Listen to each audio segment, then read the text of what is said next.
अब हम स्टार्ट कर रहे हैं। बहुत ही इंपॉर्टेंट क्वेश्चन है जी। अक्षीय स्थिति में वैद्युत द्विध्रुव की तीव्रता का व्यंजक। ठीक है, इंपॉर्टेंट है, पेपर में आता भी है और मेन एग्जाम में। ठीक है ना। तो वैद्युत द्विध्रुव के कारण तीव्रता ज्ञात करनी है। ठीक है, अक्षीय स्थिति में, निरक्षीय भी है और अक्षीय भी है। ठीक है, तो सबसे पहले हम अक्षीय स्थिति में वैद्युत द्विध्रुव के कारण तीव्रता ज्ञात करेंगे, फिर उसके बाद करेंगे निरक्षीय स्थिति में वैद्युत द्विध्रुव की तीव्रता। सबसे पहले तो देखो, अक्षीय स्थिति में मान के चल रहे हैं जी अपने पास एक वैद्युत द्विध्रुव है। ठीक है, वैद्युत द्विध्रुव क्या कहलाता है? दो विजातीय आवेश, दो समान परिमाण वाले विजातीय आवेश एक दूसरे से अल्प दूरी पर रख दिए जाते हैं। इस प्रकार बने निकाय को वैद्युत द्विध्रुव कहते हैं। ठीक है, तो हम मान के चल रहे, ये है प्लस क्यू आवेश, ये है माइनस क्यू आवेश। ठीक है ना, ये बिंदु हम ए मान रहे हैं और इसको हम बी मान ले रहे हैं। ठीक है ना, ठीक है ना। ये हो गया एक वैद्युत द्विध्रुव। इन दोनों के बीच की दूरी कितनी होनी चाहिए? 2l होनी चाहिए। ठीक है, तो ये हो गया इनका मध्य बिंदु यानी O। ठीक है, यहां पे तीव्रता कितनी होगी? इस पे तीव्रता 0 होती है। ठीक है, यानी इसको हम बोलते हैं उदासीन बिंदु। क्या बोलते हैं इसको? उदासीन बिंदु। ठीक है, तो हम इसके मध्य बिंदु यानी O से देख रहे हैं कि एक बिंदु हम पहले तो क्या कर रहे हैं, इस वैद्युत द्विध्रुव की अक्ष को बढ़ा रहे हैं आगे की ओर। अक्षीय स्थिति क्या कहलाती है? वैद्युत द्विध्रुव की अक्ष को आगे की ओर बढ़ाने पर, ठीक है, आगे की ओर बढ़ाने पर कोई भी बिंदु ले लेंगे हम, ठीक है, तो वो अक्षीय स्थिति में कहलाएगा। तो मान के चलो यहां पे एक P बिंदु ले रहे हैं। ठीक है, तो ये क्या होगी? इसकी अक्षीय स्थिति। इस पर तीव्रता कितनी है? मान के चलो E है। ठीक है, अब इन दोनों आवेशों के बीच की दूरी कितनी मानते हैं हम? हमेशा 2l मानते हैं कि दोनों आवेशों के बीच की दूरी कितनी होती है? 2l। एक वैद्युत द्विध्रुव है, इसकी दूरी कितनी होती है दोनों आवेशों की? 2l होती है। 2l होती है तो मतलब क्या है, ये इधर से इधर तक कितनी होनी चाहिए? मध्य बिंदु है जी, तो l, और जे भी कितनी होनी चाहिए? l होनी चाहिए। ठीक है ना। देखो, डेरिवेशन करते समय सबसे पहली चीज ये है कि हमें चित्र बनाना आना चाहिए, कि चित्र में करके आ रहा है वो सब कुछ समझ में आना चाहिए। चित्र को अच्छे से समझोगे तो डेरिवेशन भी समझ में आ जाएगा। ठीक है, तो जो L और L में हमने विभाजित कर दिया। ठीक है, हम मान के चल रहे इसके मध्य बिंदु से R दूरी पर कोई बिंदु P स्थित है, जिस पर हमें विद्युत क्षेत्र की तीव्रता ज्ञात करनी है। ठीक है ना, इसके मध्य बिंदु से हम R दूरी पर कोई बिंदु P मान रहे हैं, जिस पर हमें विद्युत क्षेत्र की तीव्रता ज्ञात करनी है। अब चलो देखो, ये चूंकि क्या होता है, यहाँ पे हमने एक परीक्षण आवेश रखा है बिंदु P पे। क्या रखा है? परीक्षण आवेश। तो परीक्षण आवेश कैसा होता है? प्लस क्यू 0 होता है, तो पॉजिटिव होता है। तो एक चीज बताओ, जब प्लस क्यू आवेश के कारण इस पर तीव्रता क्या होगी? प्रतिकर्षित होगा ना, क्योंकि समान आवेश है। ठीक है, तो हम इसकी तीव्रता मान रहे हैं कितनी है? E1 है। मान के चलो कितनी है तीव्रता? E1 है। ठीक है, प्लस क्यू के कारण कितनी होगी तीव्रता? E1 है, तो हमने इसको E1 मान लिया। और हम देख रहे हैं माइनस क्यू के कारण ये प्लस होगा इधर पे, तो ये क्या करेगा? इसको आकर्षित करेगा। तो हम इसको मान रहे हैं कि माना की कितनी है इसकी तीव्रता? E2 मान ले रहे हैं। इसको E1 माना है हमने, इसको E2 मान लिया। ठीक है ना। अब चलो देखते हैं, सबसे पहली चीज तो क्या है, फिर से देख लो एक बार। AB एक वैद्युत द्विध्रुव है, इसमें क्या लिखना है? AB एक वैद्युत द्विध्रुव है। ठीक है, जिसमें दोनों आवेशों की बीच की दूरी कितनी है? 2l है। अतः वैद्युत द्विध्रुव आघूर्ण यानी कि P बराबर कितना हो जाएगा? 2ql हो जाएगा। ठीक है ना, ये पढ़ चुके हैं। कितना होगा? वैद्युत द्विध्रुव आघूर्ण P बराबर 2ql होगा। ठीक है, वैद्युत द्विध्रुव की अक्ष पर कोई बिंदु P स्थित है, जिस पर हमें विद्युत क्षेत्र की तीव्रता ज्ञात करना है। ठीक है, वैद्युत द्विध्रुव के केंद्र O से, माना कि वैद्युत द्विध्रुव के केंद्र O से R दूरी पर बिंदु P स्थित है। ठीक है, प्लस क्यू आवेश के कारण तीव्रता E1 है, तथा माइनस क्यू आवेश के कारण तीव्रता कितनी है? E2 है। ठीक है, चलो अब देखते हैं। सबसे पहले हम क्या करेंगे, प्लस क्यू आवेश के कारण तीव्रता लिख लिया। प्लस क्यू आवेश के कारण बिंदु P पर तीव्रता कितनी होगी? बिंदु पी पर तीव्रता कितनी होगी। अब ध्यान देना, एक मिनट, जो हमने बोला है उसको लिखना है पहले, ठीक है, उसके नीचे से इसको लिखना है, ठीक है। तो प्लस क्यू आवेश के कारण बिंदु पी पर तीव्रता हमने क्या मानी, प्लस क्यू के कारण E1, तो E1 लिख लो इसको, E1 कितनी होगी तीव्रता, तीव्रता का अपन फॉर्मूला पढ़ चुके, कितना होता है 1/4πε0 Q/r²। r क्या होता था, दूरी, दूरी का वर्ग, तो दूरी कितनी होगी, प्लस क्यू से लेके यहां तक की दूरी, कहा पी बिंदु तक की दूरी, यानी ये है, ठीक है, इसको मिटा दिया, पी बिंदु तक की दूरी कितनी होगी, यहां से देखो इतनी कितनी है L, और इधर और आगे जाओ तो ये कितनी हो गई R, मतलब इधर से इधर तक की कितनी होगी, A से P, क्या होगी AP।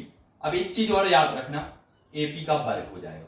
हाँ, इसमें दिशा लिखना बहुत जरूरी होता है, दिशा मतलब कहां से कहां है इसकी दिशा, A से P की ओर, मतलब प्रतिकर्षण हो रहा है ना, तो A से P की ओर होगी दिशा, ठीक है, इसमें प्रतिकर्षण है तो A से P की ओर, तो अपन लिख देंगे A से P की ओर, या AP और ऐसे कर देना तब भी समझ जाएंगे, ठीक है ना, ऐसा भी लिख सकते हैं कि AP और वेक्टर लगा दो उस पे, कि A से P की ओर है, ठीक है ना, सदिश है क्योंकि। अब इसी प्रकार देखो, जब सबसे पहले तो आगे और सॉल्व करें इसको, 1/4πε0 Q/AP का वर्ग, AP का वर्ग यानी कि AP क्या है, AP, तो हमें इतनी दूरी तो नहीं है पता सीधी सीधी AP की कितनी है, लेकिन इतनी पता है कि जे L हो गई इधर तक, और इधर से इधर तक कितनी है R, मतलब टोटल कितनी हो जाएगी R प्लस L हो जाएगी ना, R प्लस L हो जाएगी, ठीक है ना, R प्लस कितनी हो जाएगी L, इसको समीकरण 1 डाल देना और यहीं छोड़ देना, ठीक है। अब लिखेंगे माइनस क्यू के कारण, माइनस क्यू आवेश के कारण, माइनस क्यू आवेश के कारण बिंदु P पर तीव्रता। देखो हमें वैद्युत द्विध्रुव के कारण निकालना है, तो वैद्युत द्विध्रुव में क्या है, प्लस क्यू और माइनस क्यू, दो आवेश हैं, ठीक है, तो दोनों आवेश के कारण हम अलग अलग निकालेंगे, उनकी परिणामी तीव्रता निकाल लेंगे, तो हमारा क्या मिल जाएगा, इसका आंसर मिल जाएगा। तो सबसे पहले माइनस क्यू आवेश के कारण बिंदु P पर तीव्रता, इसको हमने क्या माना था E2, तो E2 लिख दो, E2 बराबर कितना होगा, माइनस क्यू के कारण तीव्रता, वही होती है तीव्रता का फॉर्मूला 1/4πε0 Q अपॉन दूरी का वर्ग। अब दूरी देखो, माइनस क्यू से कहां तक, P तक की दूरी कितनी है, माइनस क्यू से P तक की दूरी कितनी होगी, BP।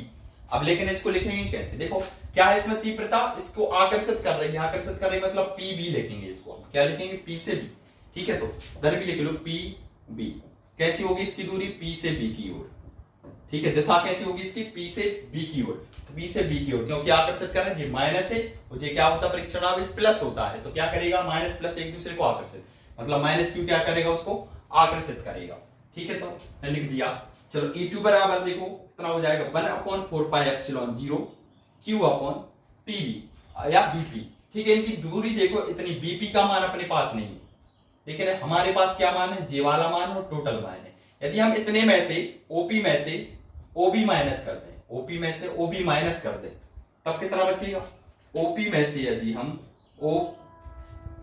OP में से हम OB माइनस कर दें तो इतना ही बचेगा ना, तो OP माइनस कितना हो जाएगा, OB, ठीक है, OP में से हमने OB को माइनस कर दिया, ठीक है, इसका वर्ग है तो वर्ग लगा लो और कर लो इसको आगे सॉल्व, 1/4πε0 Q अपॉन, ठीक है, OP का मान कितना है, O से P तक यानी कि R, माइनस OB का मान कितना है L, तो जो हो गया R माइनस L का वर्ग, ठीक है, इसको डाल दो समीकरण नंबर 2। देखो समीकरण 1 और 2 हमारे पास मिल गए हैं, समीकरण 1 और 2। अब हमें क्या निकालना है, कि परिणामी तीव्रता निकालना है, अतः तो हम लिखेंगे नेक्स्ट लाइन से, अतः वैद्युत द्विध्रुव के कारण बिंदु P पर परिणामी तीव्रता। अब देखो परिणामी तीव्रता निकालेंगे, यानी कि E का मान निकालना है हमें, E बराबर, सबसे पहले देखो क्या करेंगे, ये माइनस हो रहा है या प्लस हो रहा है, सबसे पहले हम देख रहे हैं, चूंकि क्या हो रहा है इनमें, परिणामी तीव्रता निकालनी है, और एक आकर्षित कर रही है, एक प्रतिकर्षित कर रही है, ठीक है ना, एक मतलब प्लस क्यू आवेश से जो प्रतिकर्षित कर रहा है, और माइनस क्यू उसको आकर्षित कर रहा, मतलब एक क्या कर रहा है, उसको दूर भेज रहा है और एक पास खींच रहा है, ठीक है ना, तो ऐसी स्थिति में उनकी परिणामी तीव्रता निकालेंगे तो क्या होगा, माइनस होगा, है ना, ठीक है, क्या करना पड़ेगा, माइनस, ठीक है, तभी तो हमें परिणामी तीव्रता मिलेगी। एक दूर फेंक रही है उसको और एक खींच रही है, तो दोनों की क्या हुई, परिणामी तीव्रता निकालने के लिए हमें एक में से दूसरे को माइनस करना पड़ेगा, तब हमें परिणामी तीव्रता मिलेगी। अब माइनस किस में से किसको करना है, ये भी बात है, तो माइनस क्या करेंगे, जो ज्यादा राशि होगी अधिक में से हम कम वाले को माइनस करेंगे, ठीक है, अधिक में से कम वाले को माइनस करेंगे, ठीक है ना। तो देखो अब अधिक कौन सा है ये भी पता नहीं है, तो देखो हम अगर ध्यान से देखें समीकरण 1 और 2 को, ठीक है, तो इसमें देखो हर है जो इसमें माइनस हो रहा है, मतलब हर कम हो रहा है, ठीक है ना। जैसे ई मान के चलो यहाँ पे 10 हम लिख के ही रख रहे हैं पर्टिकुलर मान, ठीक है ना, और यहाँ पे मान के चलो 5 है। यदि हमें इधर पे कम कर दे, में कुछ भी कम करे 5 से, कुछ भी कम करे, मान के चलो हमने 3 कम कर दिए इसमें से, तो आंसर कितना मिलेगा, देखो अभी मिल रहा था कितना, 1/2 होता, लेकिन अब कितना मिल रहा है, 5 मिल रहा है। 1/2 यानी 10/2 यानी कितना मिलता है, यहाँ पे 2 मिलता, ठीक है, 5 ही रहता तब कितना मिलता, 2 मिलता, लेकिन हमने -3 कर दिया मतलब 2 हो गया, तो अब कितना मिल रहा, 5, मतलब मान बढ़ रहा है, ठीक है। यानी कि नीचे जो संख्या यदि माइनस की है, एक कोई भी संख्या में से, इसमें से जैसे इसको माइनस कर रहे हैं, जब माइनस कर रहे हैं तो ये मान क्या होना चाहिए, बढ़ना चाहिए, ई वाला मान, E2 वाला मान बड़ा होगा, और इसमें हम जोड़ रहे हैं, ठीक है, मतलब हर क्या हो रहा, अधिक हो रहा है, हर हमेशा अधिक हो रहा, हर अधिक है तो ये वाली वैल्यू क्या हो जाएगी, कम हो जाएगी, ठीक है ना, हर अधिक है तो ये क्या होगा, क्योंकि बटे में है इसलिए क्या हो जाएगा, ये वाली वैल्यू कम हो जाएगी, और इसमें हर क्या हो रहा, कम है, इसलिए इसमें क्या हो जाएगी, वैल्यू ये बढ़ जाएगी, मतलब बड़ा मान कौन सा हो गया, E2 होगा, ठीक है। तो हम क्या निकालेंगे, तीव्रता E बराबर कितना हो जाएगा, E2 - E1, और इधर लिख भी देना चूंकि E2 ग्रेटर देन है काय से, E1 से, ठीक है ना। अब चलो इनके मान रख दो और इसको सॉल्व करना है, ठीक है, तो मान देखो रखें, ठीक है, के मान रख रहे हैं, E बराबर देखो कितना हो जाएगा, इधर कर दीजिए, E बराबर कितना हो जाएगा, E बराबर E2 का मान कितना है, जे लिखा है कितना है, 1/4 पाई एप्सिलॉन 0 Q अपॉन कितना है, R माइनस एल का होल वर्ग, इसमें से हमें माइनस करना है किसको, इसको, यानी कितना हो जाएगा, 1/4 pi epsilon 0 Q upon R plus L का होल स्क्वायर, ठीक है ना। हमने क्या किया है, समीकरण 2 में से एक को माइनस कर रहे हैं, मतलब जो समीकरण 2 की वैल्यू, मतलब E2 की वैल्यू है जो E2 - E1 कर रहे हैं, E2 में से हमने E1 को क्या कर दिया, माइनस, क्योंकि E2 क्या है, अधिक है, ठीक है, और परिणामी निकाल रहा है हमें, कितना हो जाएगा, देखो 1/4 पाई एप्सिलॉन 0 दोनों में है और Q भी दोनों में, तो हमने ये तो कॉमन ले लिया। अब अंदर देखो क्या बचा, इधर से बचा 1/R माइनस एल का होल स्क्वायर, ठीक है, बीच में माइनस का चिन्ह, माइनस लगा लो, इधर बचेगा R माइनस एल का होल स्क्वायर, और जो हो जाएगा R प्लस एल का होल स्क्वायर, यहां से बचेगा 1/R प्लस एल का होल स्क्वायर, ये तो देखो बाहर चला गया, Q भी बाहर चला गया। अब चलो इसको सॉल्व कर लेते हैं, कितना आता है, ये हो जाएगा 1/4 पाई एप्सिलॉन 0 Q, ठीक है। इन दोनों का देखो सबसे पहले चीज तो इनको हम क्या करेंगे, इनका लघुत्तम लेंगे, तो कितना हो जाएगा, R माइनस एल का होल वर्ग और R प्लस एल का होल वर्ग, ठीक है ना।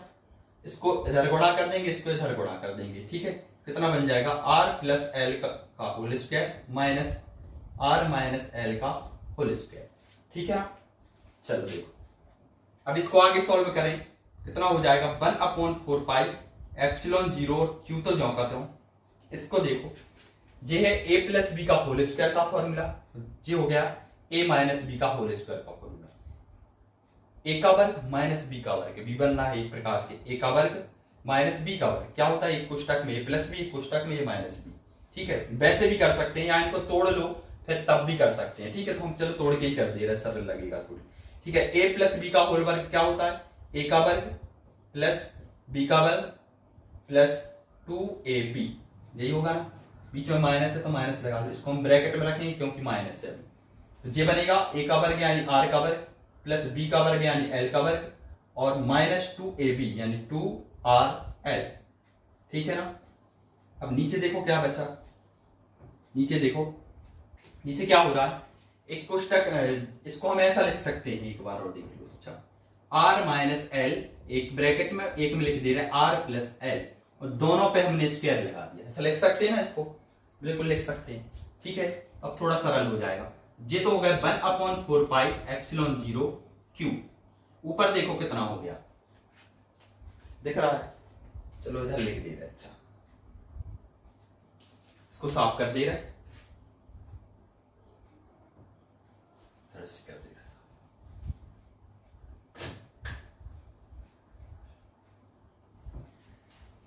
चलो देखो क्या हो जाएगा,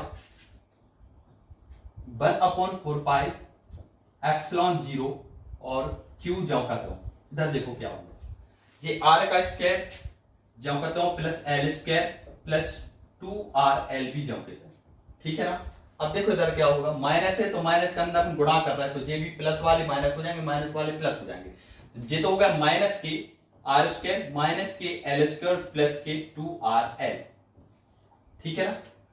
जिस चिन्ह बदल गए, नीचे देखो एक कोष्टक में माइनस बी, एक कोष्टक में प्लस बी, क्या होता है ए का वर्ग माइनस बी का वर्ग, क्या होता है ए का वर्ग माइनस बी का वर्ग, यानी कि आर का वर्ग माइनस एल का वर्ग, और पहले से होल वर्ग लगाई है इन पे, देखो ये वाला, एक कोष्टक में ए माइनस बी, एक कोष्टक में ए प्लस बी, ए का वर्ग माइनस बी का वर्ग, ठीक है ना। तो ए का काम आर कर रहा है, बी का काम एल कर रहा है, और पहले से वर्ग लगाया था हमने, वो लगा दिया, ठीक है। अब इसको और सॉल्व कर लो, देखो आर से आर कैंसिल हो रहे हैं, इधर एल से एल स्क्वायर भी कैंसिल हो गए, ये दोनों जुड़ गए, कितना आ गया 1/4πε0, इधर कितना हो गया 4RL, अपॉन में कितना है और R square minus L square का होल स्क्वायर। चलो अब इसको हम ऐसा लिख सकते हैं क्या, 1/4πε0 Q इंटू 2RL और एक और 2 बच रहे हैं जो हमने उसको 2, एक काम करो 12 लिख लो इसको 2L, और एक और जो 2R बचे तो हमने ऐसे लिख लिया, मतलब 12 को हमने अलग लिख लिया और 2R को अलग, देखो इनको कर गुणा करके देखो 4 कितने 2 दूनी 4RL, सही है ना, ठीक है। तो ऐसा लिख सकते हैं हम इसको, ऐसा क्यों लिखा, क्योंकि हमारा एक सूत्र होता है, काय का सूत्र, वैद्युत द्विध्रुवात्मक का, देखो जे बात हमें जे बनाना, ठीक है ना, तो जे बना रहे हैं इसलिए उसको किया, तो जे तो बन गया कितना 1/4πε0 2QL इंटू 2R, अपॉन में कितना हो गया R square minus L square का होल स्क्वायर, ठीक है ना। इसको आगे और सॉल्व कर लो, 1/4πε0 जे काय की वैल्यू पी की, इसको हम पी लिख दे रहे, इंटू में कितने हैं 2R, तो 2R लिख दिए, ठीक है ना। अपॉन में आओ तो ये कितने हैं R square minus L square का होल स्क्वायर, इसको हम एक काम कर रहे हैं थोड़े जमा के लिख दे रहे, कितना बन जाएगा 2RP, ठीक है। तो ये हो गई क्या अक्षीय स्थिति में तीव्रता का व्यंजक। चलो अभी देखो इसकी कंडीशन भी है, यदि मान के चलो, इसको साफ कर दें,